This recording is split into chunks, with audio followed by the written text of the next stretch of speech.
এটা কিছুই না। কোনো একজন ব্যক্তি তিনি যে পদে অধিষ্ঠিত হন না কেন, তার মনের ভেতরে যদি কোনো ভালো চিন্তা থাকে, একই সাথে যদি খারাপ ভাবনা থাকে, এটা তার সচেতন বা অবচেতন মুহূর্তে তার প্রকাশ ঘটবেই। আরএসএস তারা এই ভারতবর্ষের সংবিধান যখন রচিত হয়, গৃহীত হয়, তেরঙ্গা ঝান্ডা যখন আমাদের জাতীয় পতাকা হিসাবে যখন গৃহীত হয়, এই আরএসএস তার তীব্র বিরোধিতা করেছিল। তারা বলছিল এই পতাকা আমরা মানি না, এই সংবিধান মানি না। ভারতবর্ষের সংবিধান হবে মনুষ্য সংস্কৃতিকে অনুসরণ করে। এই সংবিধান এটা আমরা বদলাবো। সেই আরএসএসের নেতা হলো দেশের এখন স্বরাষ্ট্রমন্ত্রী অমিত শাহ।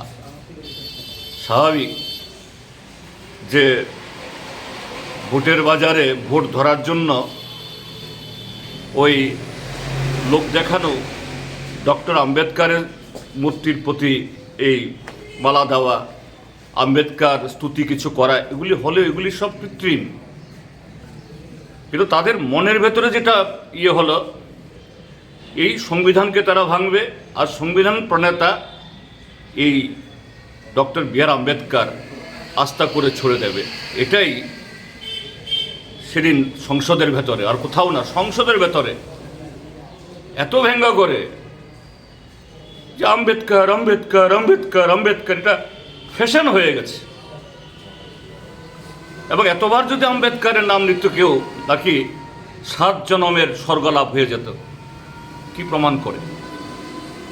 এবং এরা যে কত অপরাধী, এদের যে এই কি বলে অপরাধ করার যে অপরাধের ধ্বংসন। পার্লামেন্টে এক দেশ এক ভোটের বিল পেশ করেছে, যদিও এটাকে পাঠিয়ে দিয়েছে জয়েন্ট পার্লামেন্ট কমিটিতে, কিন্তু পার্লামেন্ট তো 25 তারিখ অবধি চলার কথা। পার্লামেন্ট কালকে মুলতবি করে দিল।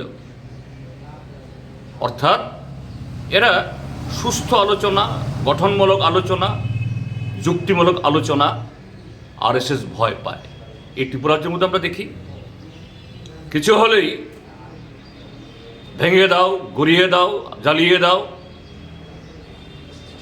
গুন্ডা পাঠিয়ে মুখ বন্ধ করে দাও। তো তারই তো নেতা উনি।